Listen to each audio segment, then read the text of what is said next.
Again, for those that have just joined us, feel free to scan the QR code that is on the screen here or click the link in the chat. Good little warm-up exercise here that gets you thinking about the topic of the day, which is very much AI coaching. Is it a fad or is it the future? By way of quick introductions, I know I've met quite a few of you before, but my name is Nick. I am one of the co-founders of a company called Edify. We offer AI skills training across the board. We're a full stack agency. We run a whole range of different kind of workshops and educational interventions. We cater to everyone from kind of a C-suite or exec team trying to understand how Gen AI is disrupting their business, right down into much more functional sessions like AI for software developers or AI for HR teams, as we're going to talk a little bit about later today. But it's my absolute pleasure to meet you all, and thank you everyone for joining us. I am joined today, however, by a very special guest speaker, Toby. I'm going to let you introduce yourself. Thanks, Nick. So I'm Toby Sinclair. I have worked at various companies and coach leaders across the globe. Most recently, I was at JP Morgan Chase for 11 years, leading up their employee experience, doing a whole bunch of fun, interesting stuff, which I'll share with you shortly. Most recently, I think this is my fourth week. I've done the crazy thing of starting my own business. Um, so yeah, I'm in a very strange situation at the moment, trying to figure out what do I do with my the business, where do I go? But this is particularly a topic I'm very excited about. Started my career as a software developer and then moved into training as a professional coach about 7 years ago. So I've fascinated about this combination of technology and coaching and how it can help people flourish, essentially. And if you're interested in some of the AI tools I've been building, then feel free to check out the site. In terms of just check, let's have a look what we got from the check-in activity. So we've got a few things here. So we've got how can AI be used for coaching and what are the possible complications? So we'll be looking at some of the, I guess, ethical, legal, and data considerations we might need to consider. Um, Most people have heard about it. We've got one person that's also already developed an AI coach, so that's very cool. We've got people that are kind of interested in how AI can be used for coaching, some folks that are just curious to know more and trying not to be concerned that I will be taken over by an AI coach. I know there's many people I speak to that have some of those fears, and we will touch on some of that today. And then we've got a mixture of people across people, leadership development, HR, trainers, and some facilitators as well. So, welcome to today's session. As Nick shared, we're going to be exploring AI coaching, what it is, what it means for businesses. We're going to be looking at some of the complications and challenges, and we're going to identify some of the technology that can be used to develop AI coaches in your business. So let's go back in time. We're not going to go too far back into the future, but my first experience with AI coaching was back in December 2022. But some of you will recognize the date in that this was when ChatGPT was launched and went completely parabolic across the world. Most people were looking to chat with ChatGPT to get answers, speed things up. The first thing I did was like, okay, how can I turn ChatGPT into being my life coach? So I spent some time working with it to try and get it to be my life coach. What I found, which is why the poop emoji is here, is that results were very, very disappointing, really. My initial experiments with it were not great. And I think this is one of the reasons, really. ChatGPT thought that coaching was really about giving advice. Whenever I would ask it or give it a challenge, it'd very quickly say, well, just go and do these 3 steps and everything's good. There wasn't really much empathy in the initial conversations. And the questions it would ask were rubbish, to be honest. Closed questions, it'd ask multiple questions, and I'd just be like, well, what the hell is going on here? And I think it's no surprise when you look at the dictionary definition of coaching, it's very much around instructing, giving extra teaching, advising, and sort of fixing people's problems, essentially. And this is not unique to ChatGPT. This is common across the whole industry, where coaching is a very misunderstood term. Ask 100 people what coaching is, you might get 100 different answers. And this is a challenge for coaches, real life coaches, as well as AI coaches. For me, when I think about the coach that I was trying to create within ChatGPT, I wanted a coach that would ask me questions, help me unlock my own thinking, would demonstrate some empathy and understanding, and would ask those questions that I might not immediately ask myself that would unlock some new thinking. But lately, things have actually been getting much, much better. In that short period of time, only 2 years ago to now, we've seen a dramatic change in the AI landscape, and ChatGPT was very much just the start of it. We've seen new models that have been deployed, we've seen new technologies emerge, and we've seen a whole bunch of different things that are making the experience of coaching so much better um, for clients. So here is an example of what I've built for Toby Sinclair AI. This is a clone that I've created of myself based upon my unique coaching approach and style.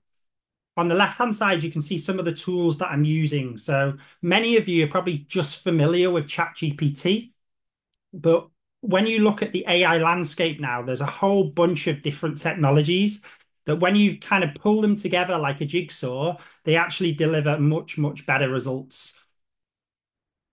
You can see here, I think one of the things to call out from my experience is there's something there called Anthropic. They have an AI model called Claude, which is the one that I found the best results from. Seems to demonstrate more empathy, have a bit more of a conversational sort of style, and just is a model that I find more enjoyable to talk to as well, right? And I think that's an interesting part of these AI coaches is whilst they are not real people, in some ways you want them to recreate that emotional connection you get with humans, right? You want it to feel like you're talking to a human rather than a robot, um, which is really hard to do. But what my experience over the last 2 years is that there's been a dramatic improvement in the experience of actually chatting with these. When I first created Toby Sinclair AI, I was also focused on just the chat interface. Um, but what's also developing very, very rapidly is the voice side of things. Some of you may have seen in the news recently, OpenAI, which owns ChatGPT, launched an advanced voice model now that gives you much better results from a voice interaction perspective. There's also tools like 11 Labs that allow you to clone your voice and create a hyper realistic version of your voice as well. So all of these technologies are really advancing at a rapid rate. And one of the challenging things is there's an unendless number of tools that you could possibly use, right? But for in terms of my adventures, these are the ones that at the moment that are delivering the best results for me. In the middle, you can sort of see some of the other things that are important when thinking about developing AI coaches. There's something called the prompt, which is really the instructions to the machine on how it should behave, what it should do, shouldn't do. And that really gives it the guidelines, guardrails, and direction of how you want it to behave. The better you kind of create that prompt, the more likely you can get good results. And in reflection, when I first started creating AI coaches with ChatGPT, that was one of the challenges in that I wasn't doing engineering a good enough prompts to get me the results that I wanted. Another really nice thing is nowadays you can basically build out a knowledge base. So the way I've used this is um, developing a catalog of questions that I like to ask, phrases that I use, articles that I've written, so that AI model can learn a little bit about who I am and how I show up. So that when the coach responds, it's responding as closely as possible to how I might respond in that situation. And then the last one is important in the sense of when you're using an AI coach over multiple sessions, you want it to have some context awareness of some history of like, here's what we talked about our last conversation. So that can influence the next conversation. So it doesn't feel like you just started from scratch every single time. And then on the right hand side is just an example that this is from a coaching session where I talked to Toby Sinclair AI, which is a very strange experience. Um, and that was kind of talking through, as I said earlier on, I'd started a new business and was looking to get some clarity. And I've probably been using chatting to AI coaches pretty much every other day over the last year or so, just to get help, guidance, and just kind of think through problems. And I think this is the real value that AI coaches can bring is that they're immediately available anywhere, anytime, any device. So what have I observed sort of 800 conversations later? So as I just mentioned earlier, the text-based coaching is, in my opinion, still pretty rubbish. When you look at the data of people that have talked with Toby Sinclair AI, it's usually around 8 words per sentence and 8 interactions. And I think this is because all of us are kind of trained to be very concise when we're using text. Everyone hates those lovely friends that send you very long WhatsApp messages that takes ages to read through.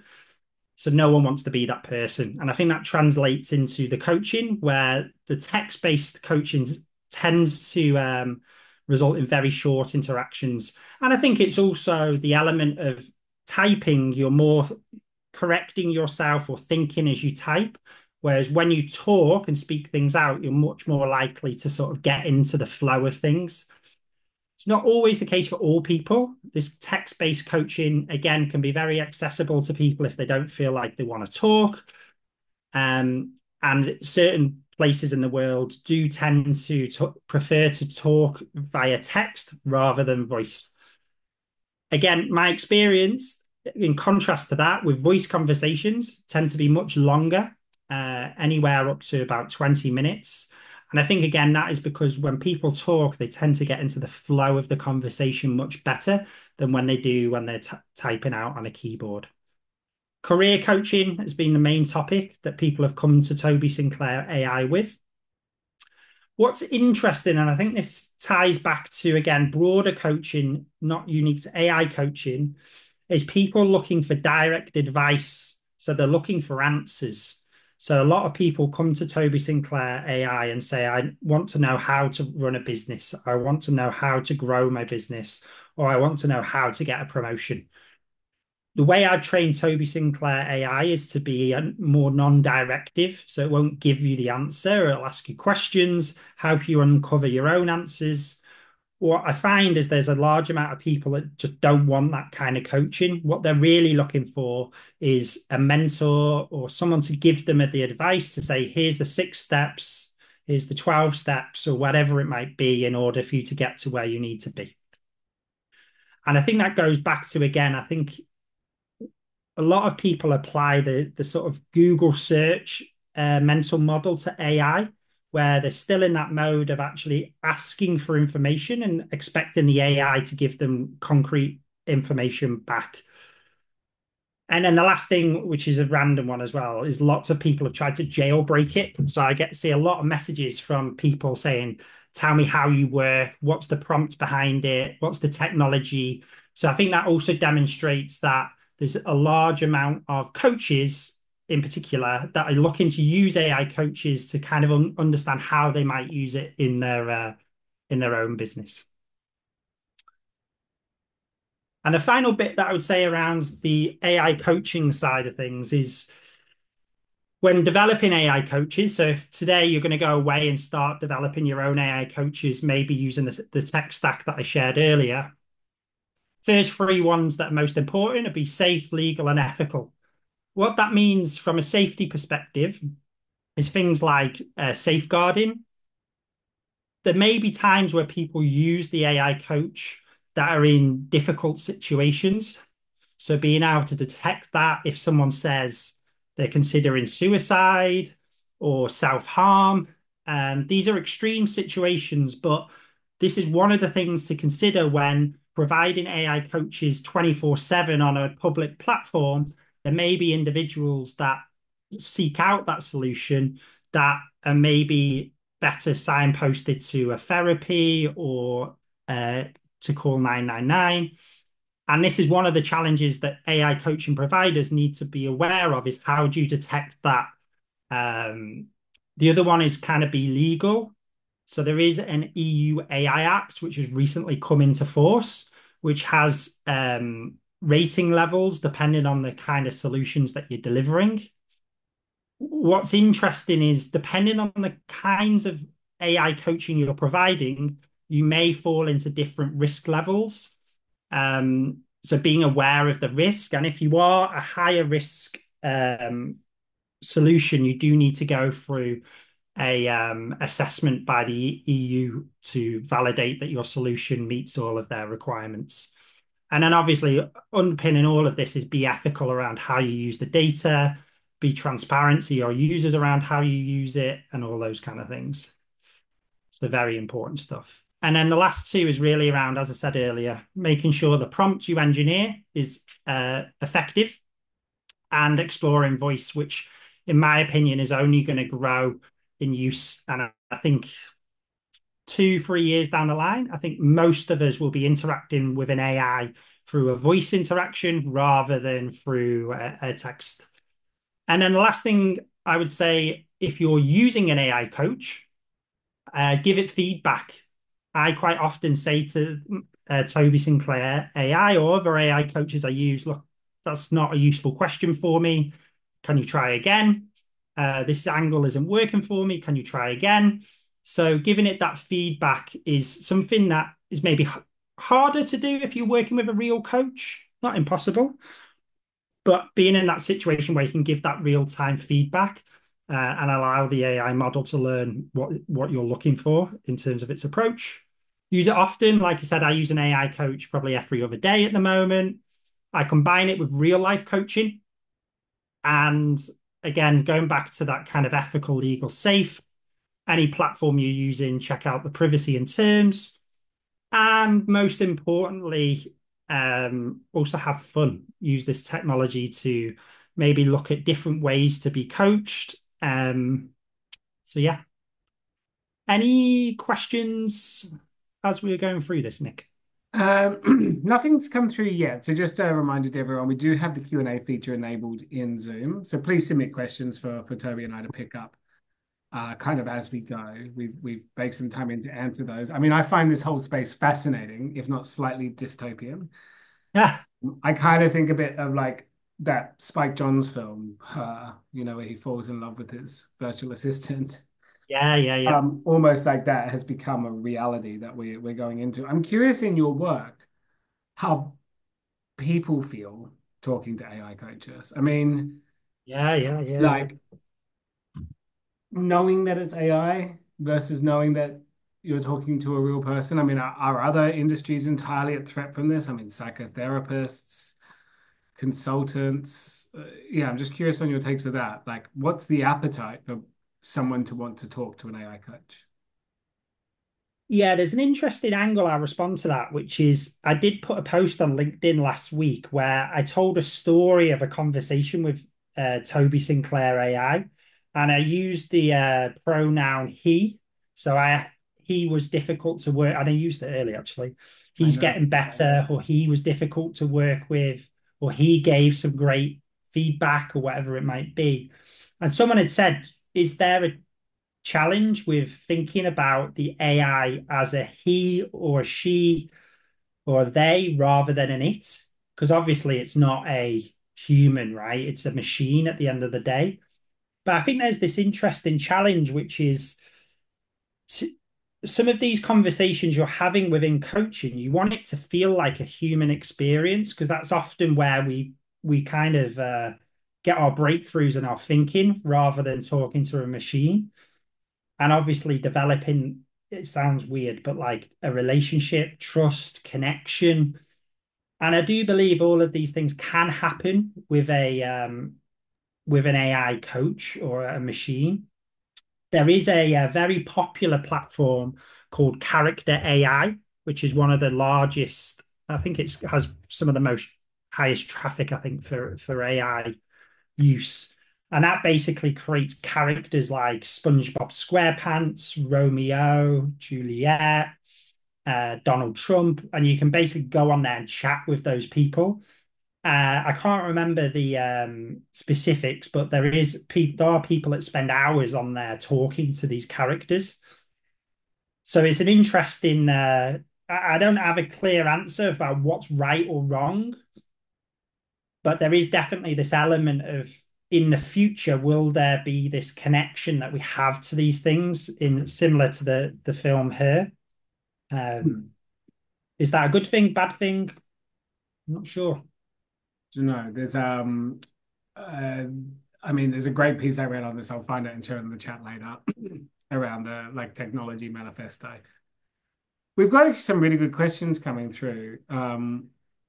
Joanne's asked specifically like about combining kind of real life with AI coaching, like how to share the data across the two. I mean, I personally feel like maybe that kind of blended approach is where the industry is likely to head first, right? So you still have a real coaching session and you've got an AI agent or something that you can do, 24-hour kind of access to. But yeah, anything that you've seen where you're kind of blending the two or like, yeah, Yeah, many. pass from So one to how the I've other. used, yeah, how I've used it in my own coaching practice. One of the ways is Toby Sinclair is always available if people want to go and follow up on a conversation. I've also developed prompts that are more focused on journaling and reflection. So basically, rather than it be sort of a coaching thing, it will basically help people reflect in between the sessions. And again, if there's a particular topic you want to seed into that, you can do to make the prompt more specific to that particular client. So that might be, for example, about developing more self-compassion. So then the AI reflection activity over the next 2 weeks, I want you to chat with it each day, and there'll be an exercise around developing self-compassion through that, as an example. Um, yeah, I think they're the most common ones, is where you have an in-person session and then some reflection. There are also platforms that allow you to get insights from the coaching session. So there's a few platforms that record your coaching session and then basically give the coach and the client the feedback from the session. So imagine we were having a coaching session and maybe there's something I didn't quite pick up on. The client can actually get that from the AI observer to say, I also noticed that you said this, this, and this. You might want to consider thinking about A, B, and C. So I think that augmented approach will be useful as well. And then also the feedback to the coach that maybe they asked some closed questions, maybe they spoke too much, or if there was a particular thing they overlooked, that gives them that feedback to be able to develop their own practice as well. Cool. We got a couple of questions in here too, just around data security. So I guess kind of ensuring that the data is secure, and particularly with open source LLMs like ChatGPT feeding, the whole thing that your input can be the next person's output kind of thing. Is there Yeah, yeah. any like in your own tech stack of building this? I mean, it's quite interesting how you've used, I mean, you mentioned using Anthropic, still an open source kind of LLM. Anything around kind of security that people should be aware? Yeah, yeah, I think there's a few considerations. One is that any of the platforms you're using review the terms and conditions and privacy policy and make sure they meet certain things like GDPR. So I know there are, for example, AI platforms that are not GDPR compliant. So that obviously is not a worthwhile place to go use. So making sure that that's compliant. Another example of a platform that I use around voice is you do have the option to be able to say to capture recordings of the voice conversations. I don't have that enabled because you have to meet certain other requirements then if you want to record conversations. So a lot of the best platforms will be compliant and also give you the ability to manage certain things. Another example is one of the platforms I use is only based, the data is only stored in the EU, which again is a key requirement of GDPR. So it's really understanding all of that landscape. It's not easy to do. And again, there is a EU AI Act, which has recently come into force, which ensures compliance. And then last thing is obviously just making sure your privacy policy, your data use policy, your terms and conditions are all available to the client. So that if they want to, they can kind of read through that, inform themselves, and decide if your AI coaching solution is or isn't for them based upon how you're going to use the data. Brilliant. We've got a couple of other quick questions here, but please keep them coming in and we will pause again at the end for questions. Where someone just asking about kind of if you want to start using AI tools for coaching or for learning, kind of where should you start? I mean, my general, I can probably take that one, but my general Yeah, is just do it. Start playing around with this stuff, start experimenting. You don't need to deploy something at full scale. If you're curious in learning more about how you can get your team comfortable with this stuff, we do have a range of programs. We talk a little bit more about those at the end of the session. But yeah, my general advice is rather than just talking about it, just go and play with the tech yourself. You'll be pretty surprised at how accessible a lot of these AI tools are. I mean, they're designs that kind of anyone can harness them and embrace them. Um, and then just a really quick question Fiona asked was, how long did it actually take you to create that coach? I think you mentioned you use Anthropic, VoiceFlow, Make, Baby, and 11 Labs. yeah. Yeah, so it's I've been building and refining AI coaches for the last 2 years. To kind of build a coach from scratch now, you can do it well within a day if you know what you're doing. The challenge is just it's like a complex jigsaw puzzle, really, knowing how the pieces come together. And also depends what level of standard you're trying to get to. Are you trying to develop something that's going to be just used by yourself? Or are you trying to develop something that your clients can use? And then are you trying to develop something that your organization can use? Because as you kind of go up that ladder, obviously there's data privacy and other factors that come into the mix. There's things like the reliability, the quality becomes more important. Um, yeah, and there is a number of I guess the other thing I would say, which I didn't touch upon earlier, is there is a whole bunch of workflows that you can build behind the scenes. So the example of the little check-in exercise we had at the start, those responses were sent into a Google Sheet, which allowed me to review the results. So you can actually build a whole host of complex workflows downstream that sends the information to a Google Sheet, might send an email, provide the transcript to the client, provide additional analysis. There's a whole bunch of workflows that you can build. So it really just depends how advanced you want to be. But nowadays, the barrier to entry is so low, you don't really need an in-depth coding knowledge. You just need to know how to put jigsaw puzzle pieces together. And as Nick said, just get started and experiment. It's amazing what you can do with like no or very, very little code. So Yeah, brilliant. it's Keep those incredible. questions And coming in. cost. Yeah. And cost. Keep those questions coming in. Let's talk a little bit now around like, yeah, let's continue the conversation about building a coaching habit.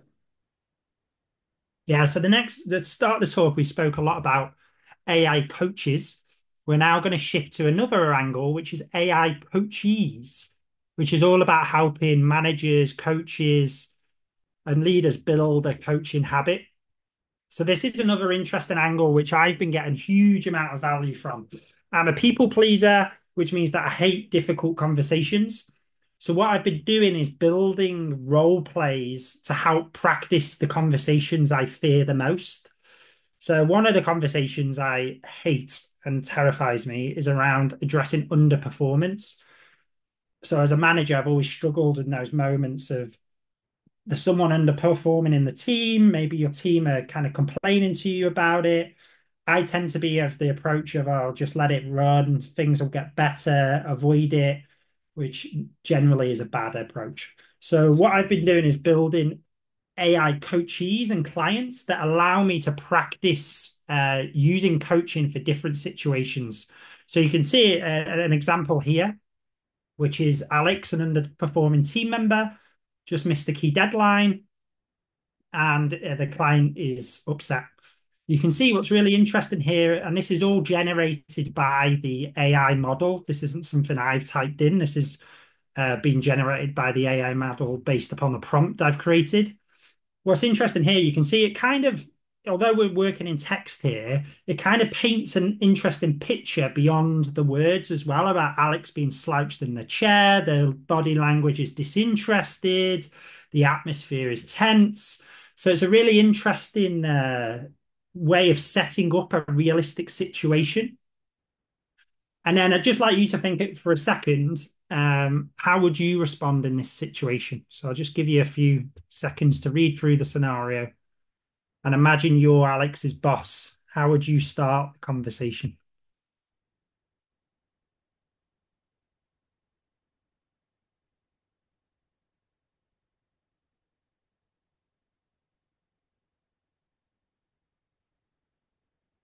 So this is how I started the conversation. Hey, Alex, we need to talk about the recent project. Things did not go as planned. What is your side of the story?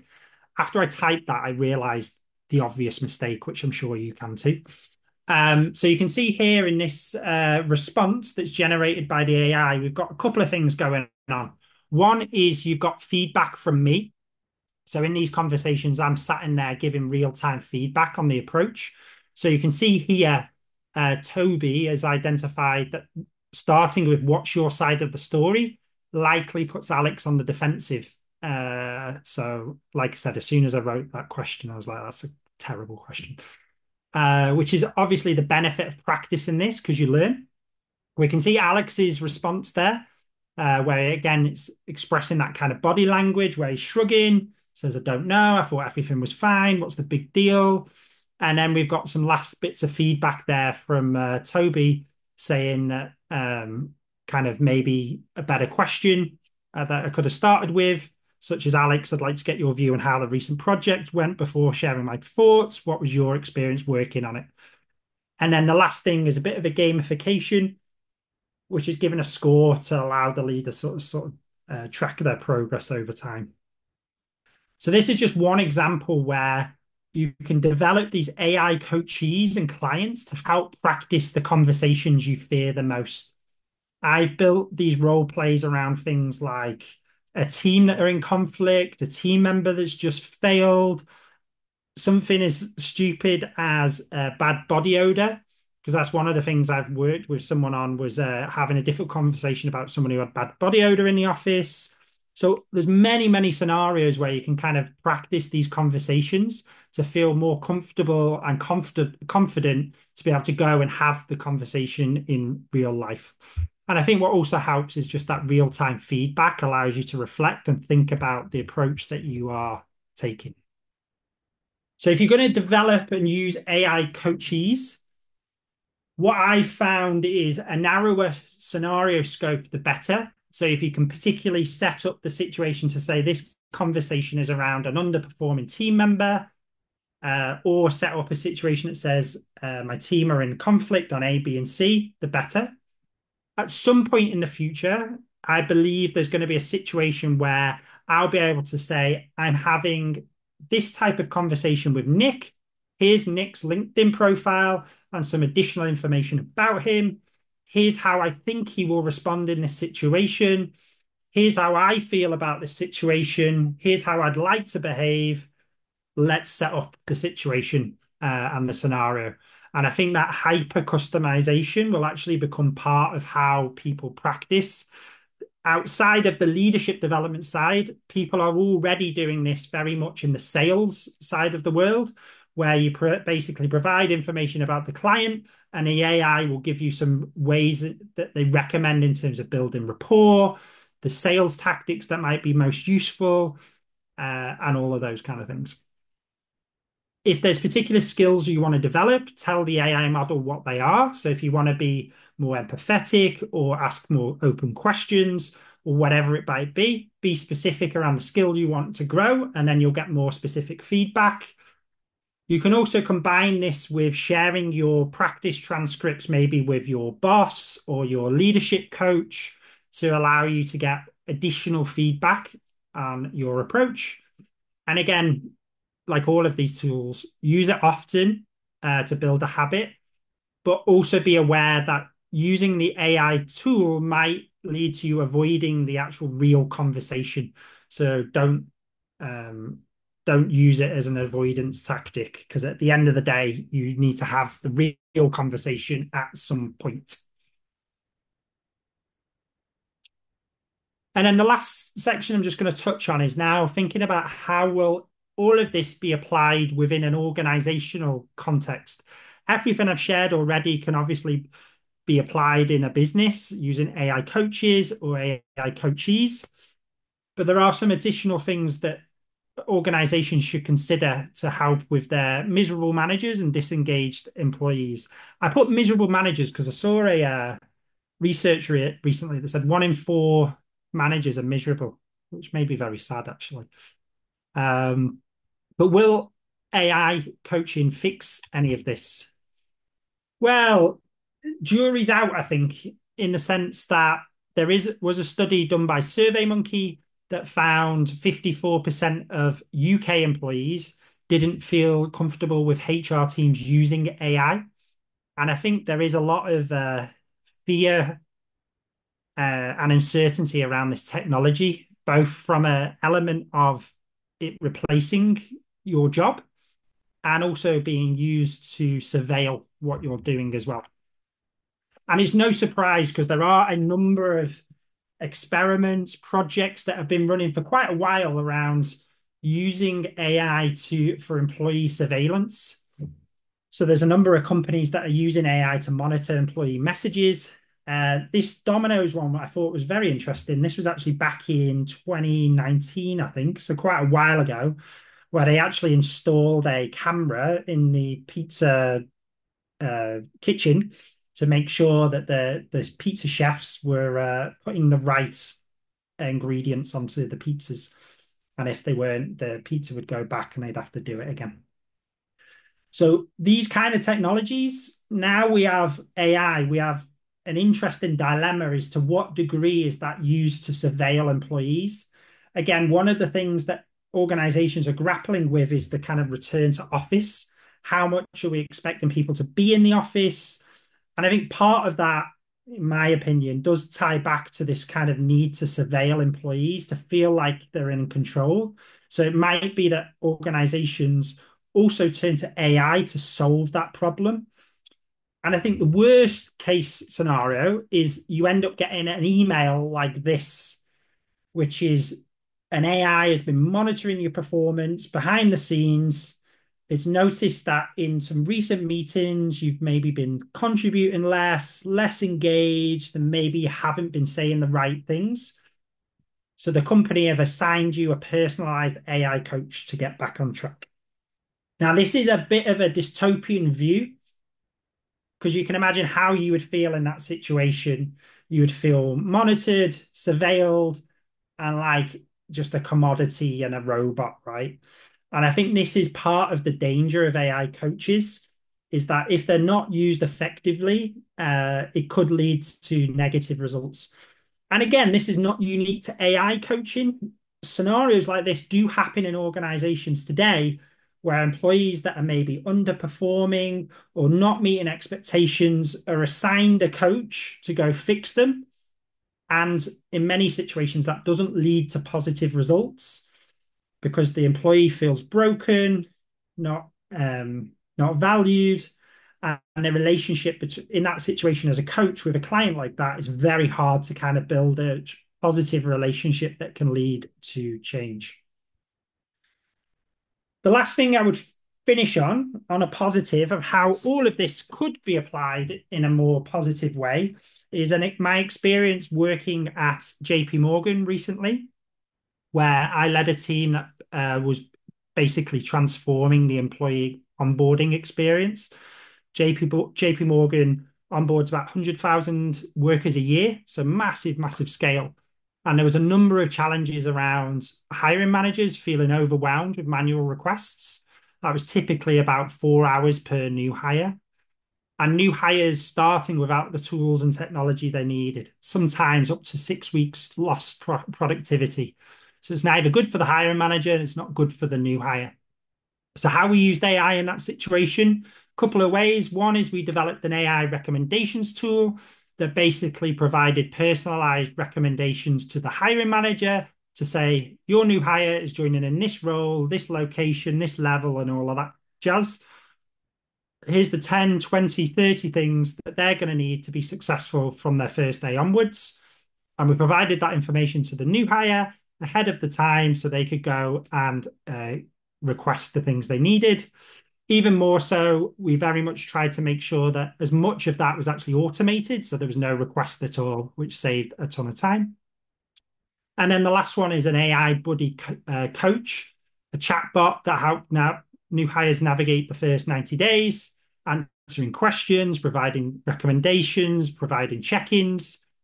And they were just two examples that actually delivered a much better experience through the employee onboarding process, led to less tickets, improved customer employee satisfaction, and yeah, it was a very, very positive experience. So that's just like one example where actually these tools can elevate the experience for employees. And over to you, Nick. Yeah, awesome, Toby. Thank you so much for that. And some really interesting stuff. We got some great questions that have come through as well, which we'll pick up in just a second.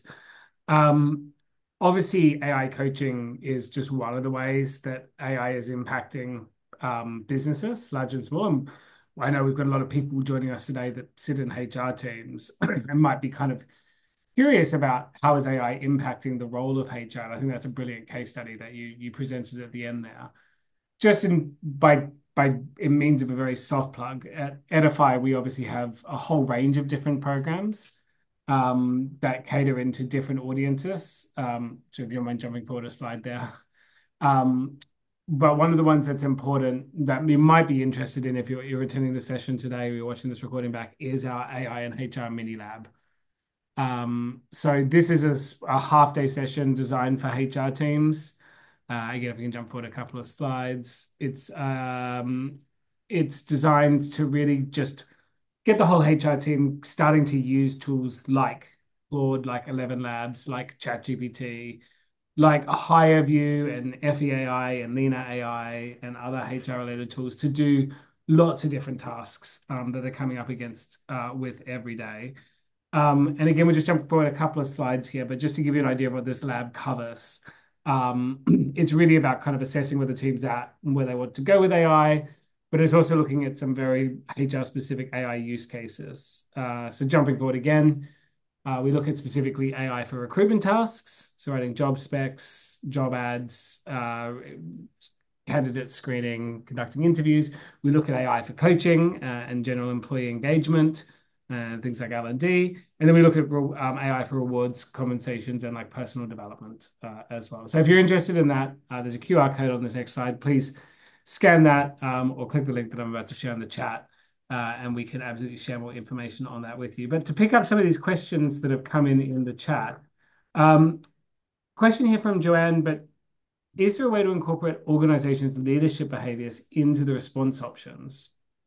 So obviously when AI is completely generating responses, is there a way that you can kind of train it so it understands your organizational behaviors better? Yeah, it's an interesting question. The answer is yes. You can definitely, if again, in those role plays we talked about, if you're looking for your leaders to develop more of a coach-like behavior of asking questions rather than giving direction, or maybe you're looking on the flip side, you might actually want your leaders to be a bit more radically candid. So you want them to be more direct and also kind. You can definitely develop a prompt that is looking for those things.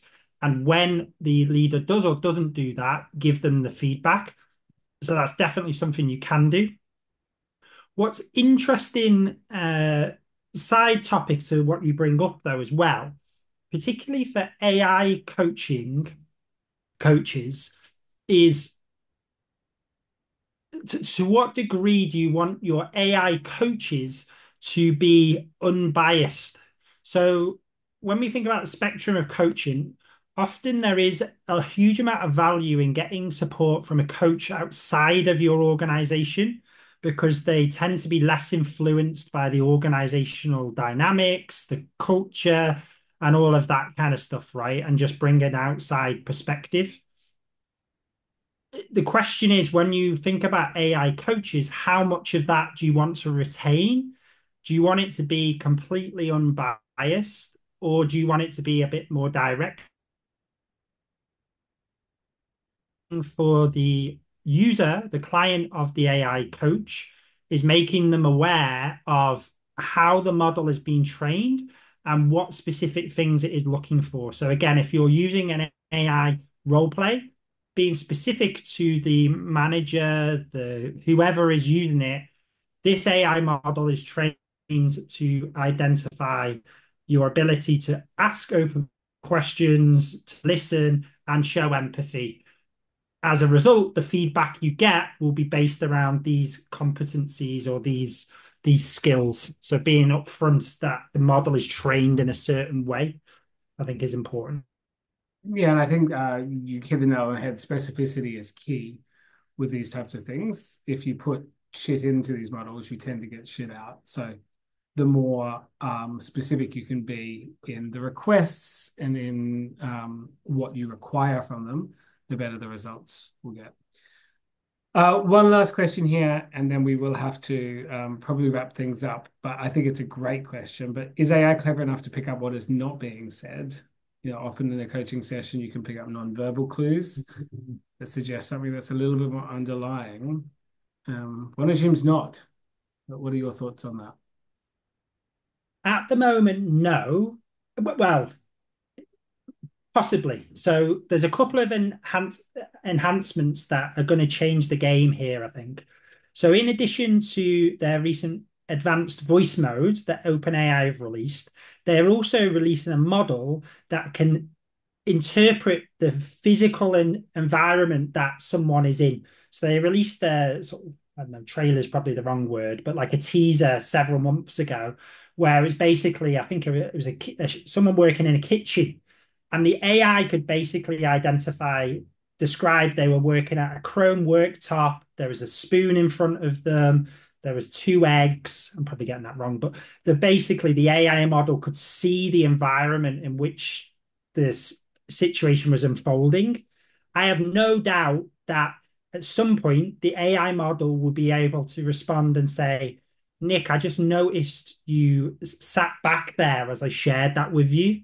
I'm curious what was going on for you in that moment. Or it might say things like, I noticed you frown when I said the word, I don't know, golf. Uh, just curious, was there something going on for you in that moment? I have no doubt in a very short time frame, the AI model is going to be able to pick up body language, reflect it. Now, the interesting thing is how well will the AI model be able to interpret that and make a decision on should it or shouldn't it share it in that moment? But I think this goes back to the engineering of the prompt. If you want to develop an AI coach which is very body language aware, then you can easily just engineer the prompt to say you are a coach that pays close attention to the body language of your client. You notice you spend you focus a lot on what is not being said as well as what is being said. And I want you to, do you know what I mean? You can basically engineer it to be that way inclined. Um, so I believe that that kind of situation is going to come on within 2 years at the very, very longest.